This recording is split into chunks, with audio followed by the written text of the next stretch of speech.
Hey everybody, Greg Rice from Nexus Property Management, and we're here with the former mayor of Woonsocket, Lisa Baldelli-Hunt, and we are at the homeless encampment on Privilege Street here in the city across from Menard Field, and it's been in the news a lot lately, and people are talking about it. They are. But people are talking at these people, but nobody is talking to these people.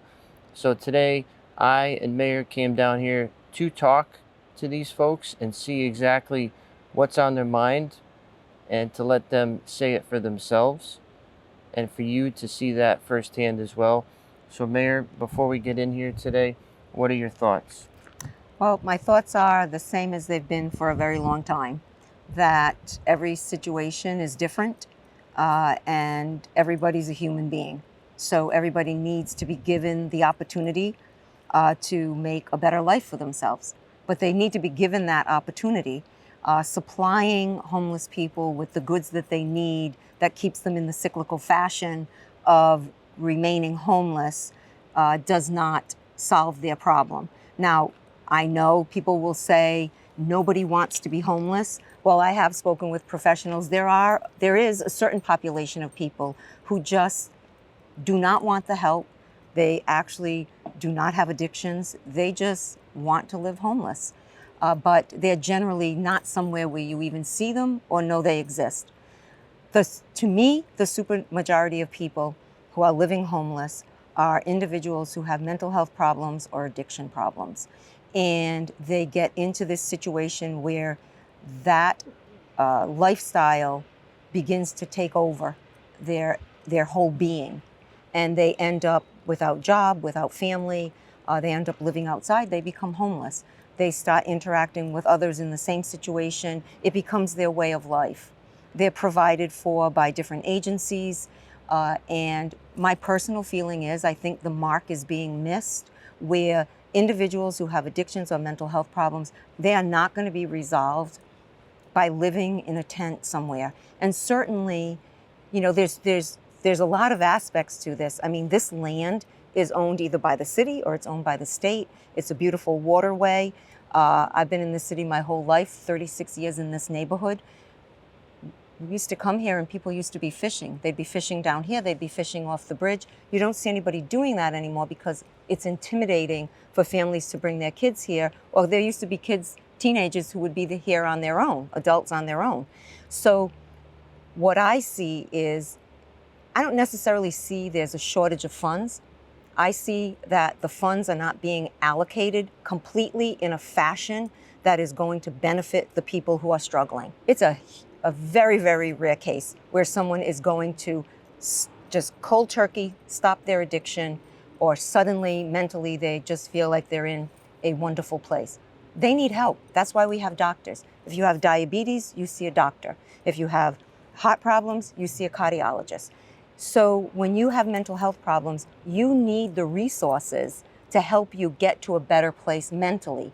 When you get to a better place mentally, when you can go into a program where they're helping you with your alcohol or drug addiction, they're giving you a regimen of medication to help you gradually get back to a better life, then they can see there's a better world out there than what they're accustomed to. But what is happening is, what I'm seeing, I have no idea. To me, I feel the city has become the face of homelessness. Every person I talk to, they don't even come from Woonsocket. So what happens is when you have programs available in a certain location, individuals become very resourceful. They know we need to get to that location because we're going to get everything we need. We may be living outside, but we're getting everything we need. The reality is, when you're taking funds, if you could offer somebody the ability to go to Texas, New Hampshire, Massachusetts, anywhere in the country, there are rehab programs throughout the country. There's rehab programs outside of the country. But use those funds to first work with the person, see if you can get them into that program. Track that person, see if it's successful. We all know going into a rehab, sometimes it works the first time for someone, sometimes it takes 2 or 3 times. There's no easy solution to this. I'm not saying there is. And if there was, we wouldn't have the issue. But I am not convinced that the funds that are received, whether it's the federal government or the state of Rhode Island, are being used in the most effective way. When you speak with somebody who's living in a home where the house is owned by the very agency that is receiving funds for him to be there, yet he's told he has to leave that house because the house is infested with bed bugs, and he's pushed into basically a homeless encampment because they don't put him anywhere else. The bottom line is everybody deserves quality of life. I've said that before. I still say it today. The person in the neighborhood deserves quality of life, and their quality of life should not be impacted because there is no handle on the homelessness. Opening a homeless shelter is not solving this problem, because if you get someone who's living in there and they still have their struggles, all you're doing is putting a roof over their head. They need to be in a facility where they're getting the opportunity to get the professional help that they need, because it's been a long path for them. I'm sure there's days they wake up and they say, I'm struggling, I'm frustrated, I don't want this life. But then there's days they're perfectly happy because they're surrounding themselves with like people. So they get into this comfort zone and they feel that it's okay. But what's disturbing to me is now, this never happened before, I will travel down Main Street and there's a social service agency on one corner, and the building, City Hall, where our elected officials, that's their home, so to speak. And now we have an individual with a sign begging for money. The two entities that need to be helping that person, I mean, you can't not see it. Everybody driving down the street sees it. I literally watched him walk out of CCA with his sign and stand at the lamppost. That shouldn't be happening, because obviously he's not getting the services he's needed, and he's walking out and he's asking people for money. It's a bad look for the city. Listen, you're trying to bring in economic development. You're trying to keep the value of houses up. The value of properties in Woonsocket has risen substantially. The quality of life had improved. All of a sudden, it's tumbling because no matter where you go, you're seeing encampments. And when you read as a resident and a taxpayer that the city of Pawtucket, and I like Mayor Gregory, he works his tail off to improve that city. And it's no easy task. I can attest to that. But because a particular location in Pawtucket can't take the homeless individuals, they're going to come to Woonsocket instead. Well, that's not what we want to be known for. Right. And that's not fair. So maybe the solution is all homelessness falls under the state of Rhode Island. The state of Rhode Island does a deep dive into seeing where all the funds are going. That's right. You take the accumulated funds and say, and you get experts around the table, and you say, talk to the professionals, talk to the doctors, and say, if we had this much money, what could we do to help the homeless? Remember, there's different categories of homeless, right? There's the couple with their children who can't make ends meet. They have no addiction problems, no mental health problems. Then you have the individuals with the struggles. There's different types of homelessness. So you take that pool of money and you say, what can I do with this money? And how can I change the approach of what we're doing? Maybe there is one particular location in the state, centrally located, or maybe it's on a big open expanse of land, and everyone is receiving the services they need. And maybe you need to send them to another community. Or maybe they just need to be with family members, wherever the family members are. And you have a family member who lives in New Hampshire, and they want to go to a facility in New Hampshire, and you talk to that family, and the family is saying, once he gets through or she gets through this rehab program, we more than welcome them back into our home. You've got to understand each individual's situation. But what is happening is not working. So what I think from my perspective, and I don't have the experience at all that you have, right? You have 15 years of governmental inner working mechanical experience, and you've dealt with homeless encampments previously. Yeah. But my perspective is you're putting people in this situation indirectly, right? They can't get a job, rents are too high. There's XYZ reasons why they're here. But to leave them here is even a bigger issue. Right. Because they don't need to be here. And each time you throw a check, or you throw a dumpster, or you give them clothes, or you give them a blanket, it's a temporary Band-Aid over a bullet wound, we can say. If I was in charge of this city, this absolutely would not be allowed. From the standpoint of, it's not humane. No, it isn't. This is beyond a third world country. There's needles, there's syringe caps, there's urine, there's feces, there's Narcan available that they've created on their own. There's a sign asking for crack. There's drug solicitation. There's used condoms. There's everything imaginable with the underbelly of our society. And it could easily be ended in a day. You come down here, you let them know this is what's happening. You have X amount of time. Do you want help? And to your point, the funding is available. It's how is the funding being spent? And I think they're just throwing checks to every which way to say, oh, we're helping the homeless. You're not. Because they wouldn't be here if you were. They deserve to be helped. They deserve an opportunity. This is not an opportunity. Correct. So many cities and towns received opioid settlements. Those opioid settlements should be utilized to help people with addiction. Get them into the rehab program. Track them. If they fail, maybe they need a second program. But the reality is, this isn't the solution. Correct. And I said this before, and for clarification purposes, yes, when I was mayor, and there were encampments on the Truman bypass, and there are people, and I'm glad I'm going to have an opportunity to talk about this because everybody spoke for me, but nobody called me or even asked what the details were of it. The Truman bypass, it was, the former mayor went in and bulldozed those tents. It's terrible. They have, where's the dignity, all of this. Okay, that's not what happened. We had public safety officials. We had individuals going down, speaking with the people who were there. Everyone was asked if they wanted help. Everybody was asked if they wanted to go somewhere for shelter. And they were told, you cannot stay here. First of all, it's not good for you. It's not healthy for you. And it impacts the quality of life for the rest of the people in the city. They were given notice.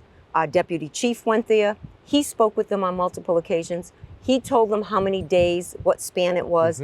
They posted right on their tents when they had to leave by. If they needed help, call the number. They have phones.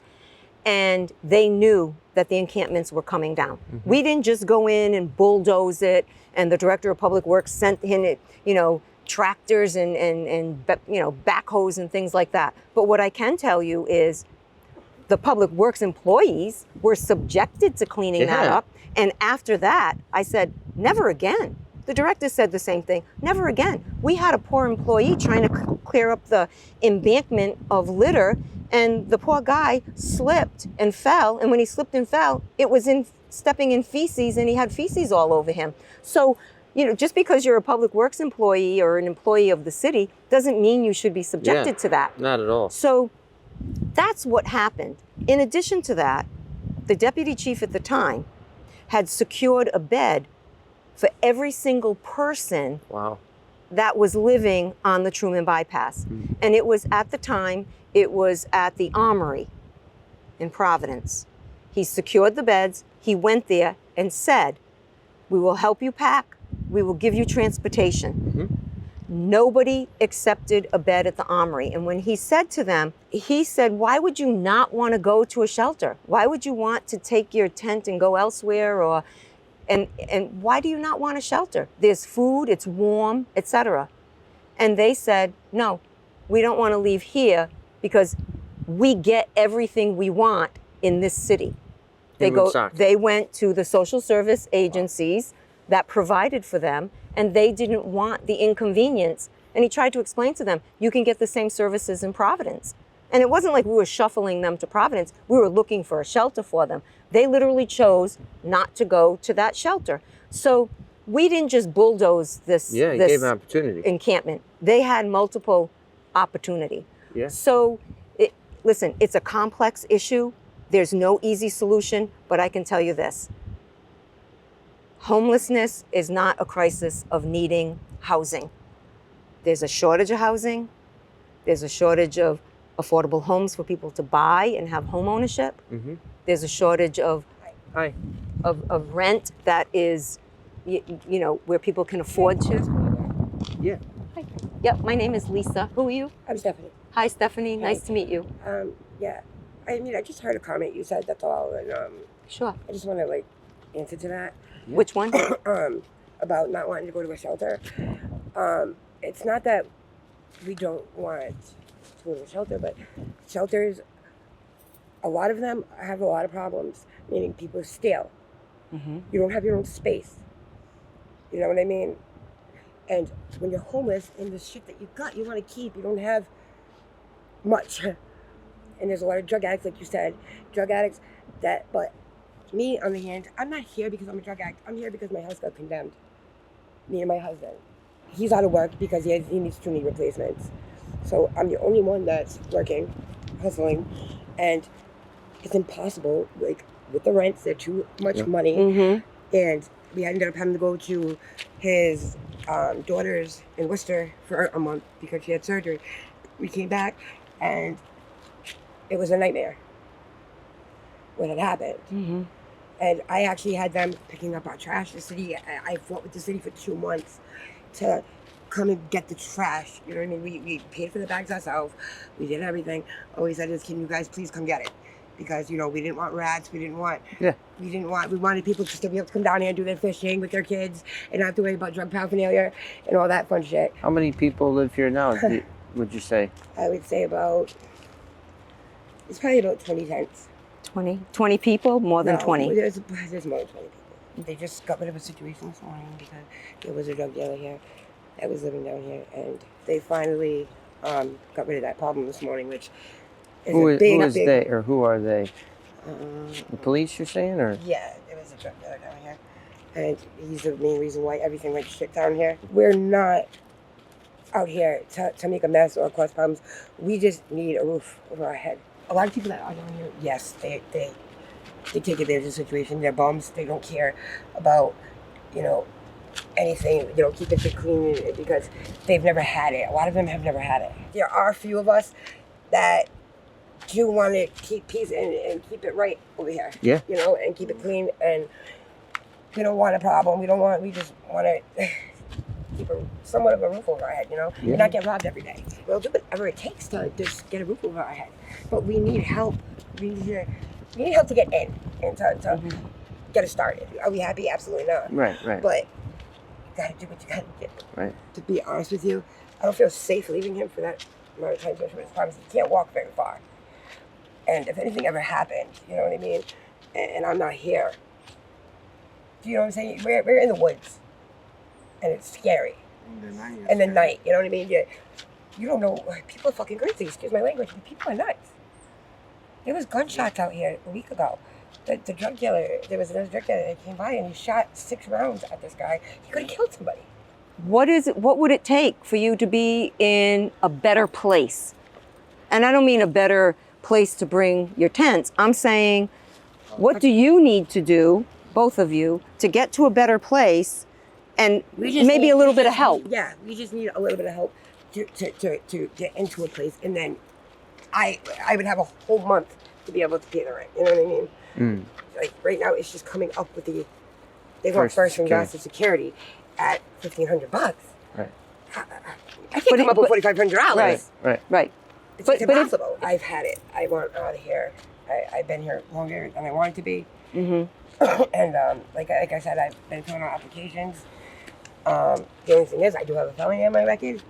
So a lot of jobs, They won't. no, they won't hire you. So people work here and go out to work, come back. Yeah. And some don't work at all? Yeah. And some work full time? So it's a mix? Addicts, yes. It's a mix. It is. It's a mix. But now there the are some of one us who are drug addicts, They have would a they problem. be willing to go to get help? Probably not. Probably not. Mm-hmm. Now if they were given an ultimatum that, Then they don't have much of a choice, there you go. Okay. which I think should be done. Mm-hmm. Well, you guys are doing a great job. Like, considering your circumstances, you're making Thanks. the most of it. Yeah, we're trying. And you're not you're not sitting here like poor me either, No, which is no, which absolutely is not. you're like ready to be Yeah. graduate to your next We step. are. We are. Yeah. Well, I'm sorry. I didn't mean to bother you. I know you No, guys. no, were- I'm no, glad. no. But Listen, it's fine. I mean, just felt like I had to. no, Yeah, no. That Okay. you know, we I said just want you to know what we our were saying was situation. there's a different. All the situations are different. They're right. not. It's not all the same. Everybody's got. In But you're your absolutely case, right. you don't Like, want to about be here. 80% of the people here Yeah, fine. are bums.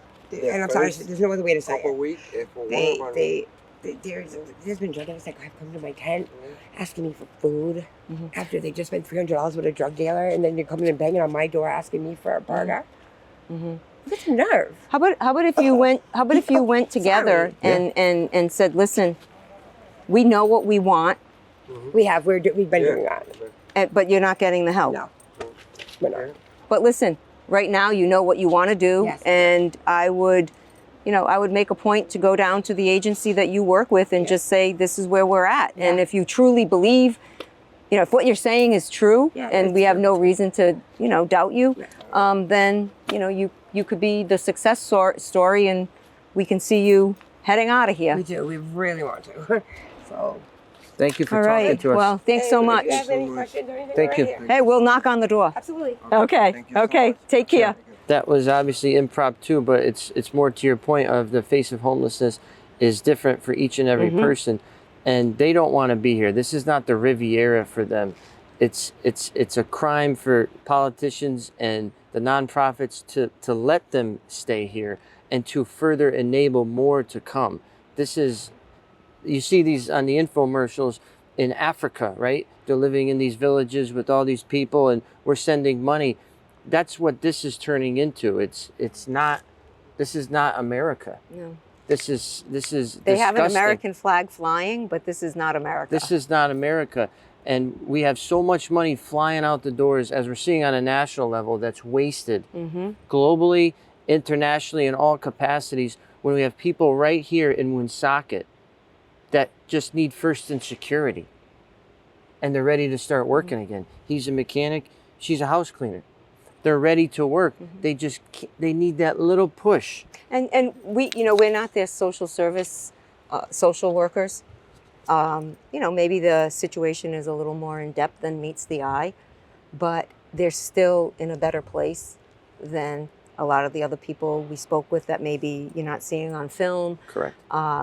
Maybe a little guidance, a little more resources as far as support could get them to where they're saying their That's right. goal is. Obviously there may be a little more assistance that they Yeah. may need. Yes. Maybe in particular Stephanie, but I think they're both willing to do what it takes to Yes. leave here. They're ready. I think they're ready to make the leap. That's right. And those are the type of people, to my point, that deserve the assistance. Give them the chance. Correct. And then if it fails, at least you gave them the That's chance right. instead of leaving them here. And it was resources well spent. Right. Well, we're going to take a walk now and meet some other folks and give you more of an in-depth look at this instead of just reading it in the newspaper, hearing about it on Facebook. I don't see anybody coming down here, Mayor, and anybody that is making decisions about it. She mentioned the police are coming down here. That's great. But I don't see any politicians coming down here or trying to get to know what's actually going on. And if they're coming, they're coming, we're not here. Maybe they are coming, but it would be good to hear Correct. what they learned and what they're doing. And, they're the elected officials. They have the ability more easily to be speaking with the social service entities that are receiving the funding to say, listen, I just learned about Stephanie and Marcos on this video. What are you doing about them? Correct.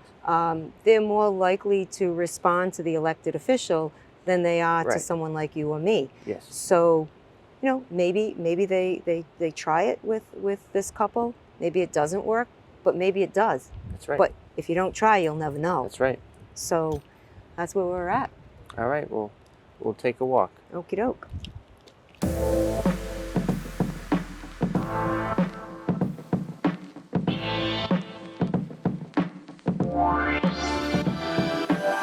What's your first name? My name's Arthur. Arthur. I'm Lisa. Nice to meet you. Nice to meet Greg.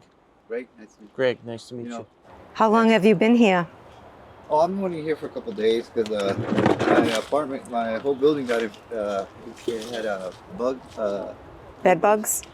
and somehow it was from the laundry department, and it just grew all to the apartments and stuff. So, Oh, so where they did you? fumigated everything. So what happened was, since they didn't have no more vouchers, well, since my brother-in-law stays here, he told me, I can get you a little spot for the meantime. I'll be going back probably tomorrow.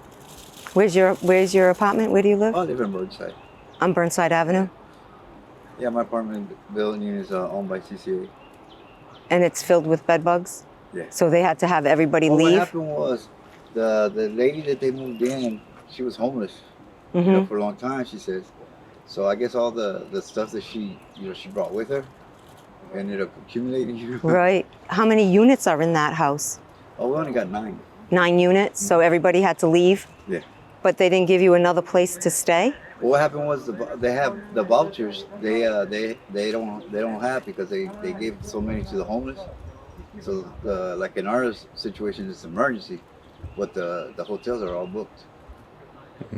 So I had either 2 choices: either sleep in the street or be a little bit safer in the tent. Here in Rhode Island, I was homeless for 6 years. Yeah, who you don't want that. Look at you. I mean, and I did the program for Amos House. I graduated. I did that 3 times. Then I did the MAP program 3 times. I did Roads for Men. I did what's the other one? so you're trying. The MAP program. Yeah. It took 6 years just to get the apartment to CCA. I worked a lot this year.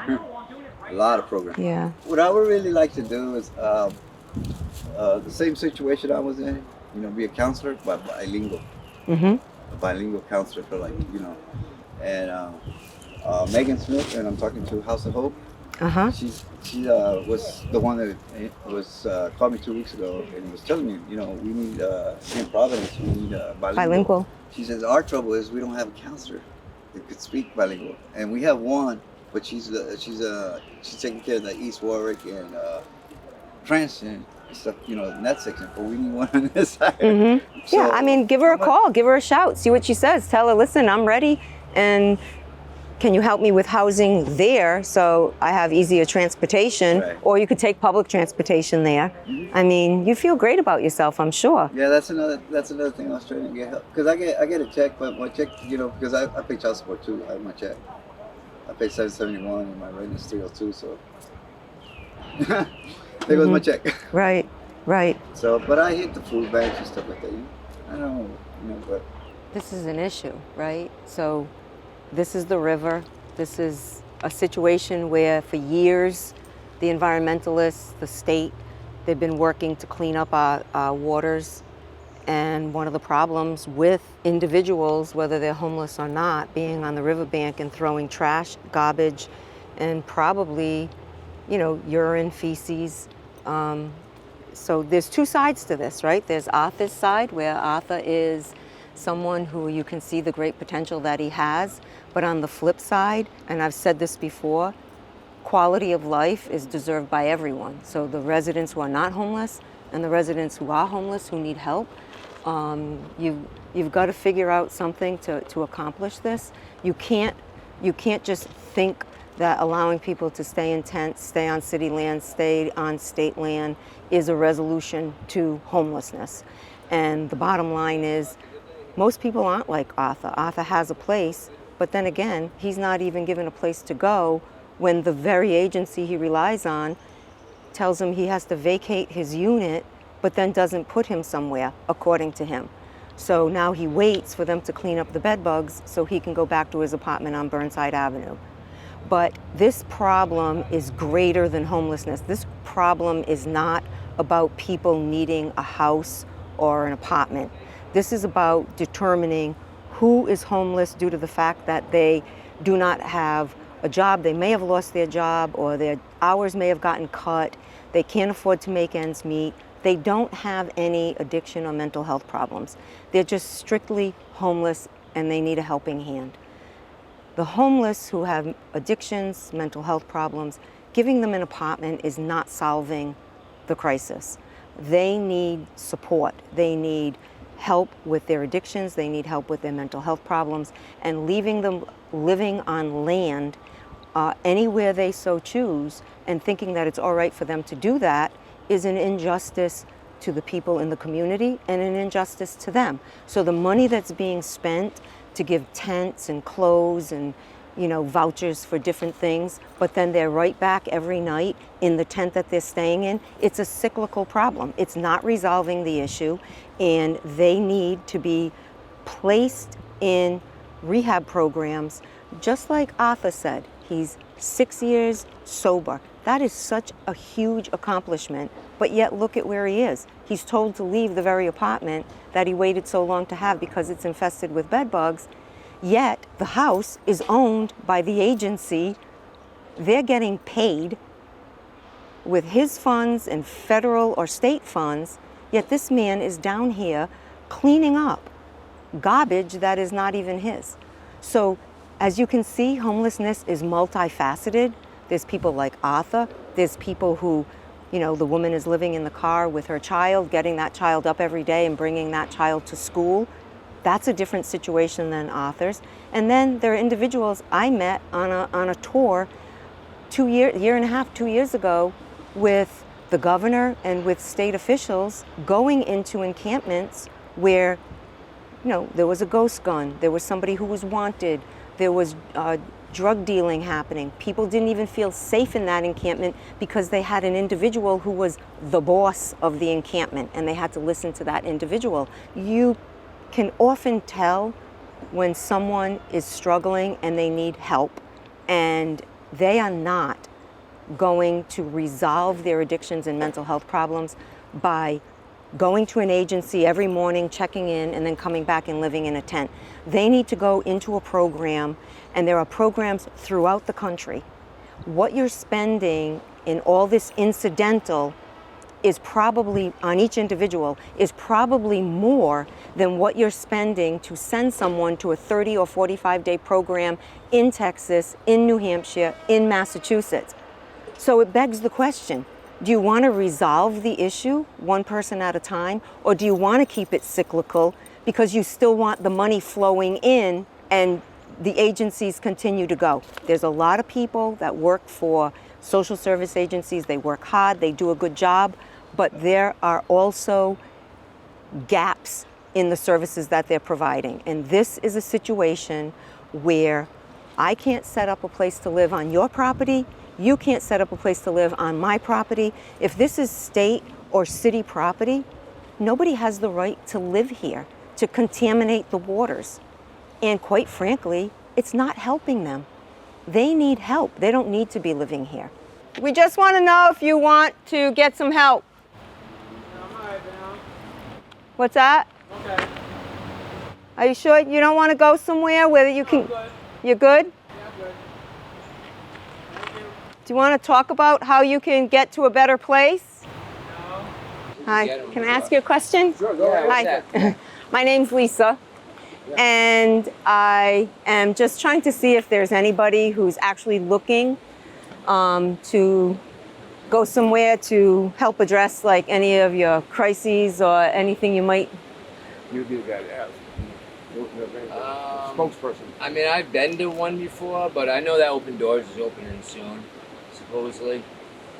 Well, I'm not sure what soon means, but Yeah, I know, yeah. but I mean, like, I don't know what your situation is, like if you're just homeless or if you have, issues with alcohol or drugs or things like No. that. So you wouldn't want to go to a location where you could stay for like 30 days, they'd help no, you? No. I'm No? good. Yeah, I'm all set. Thank you. Okay, you're welcome. The other issue is that allowing people to live in this type of condition is detrimental to our public safety officials. So if there's an issue at a location such as this and police and fire are called, you don't know how to navigate, you don't have lights, you can't see, you're risking injury to them because you don't know where you're walking, what you're stepping on. And so now you have somebody who's in crisis who needs help, but you can't get to them because there's no structure to where everybody is. And then you're walking through, obviously it's strewn with garbage, even though the dumpster is here.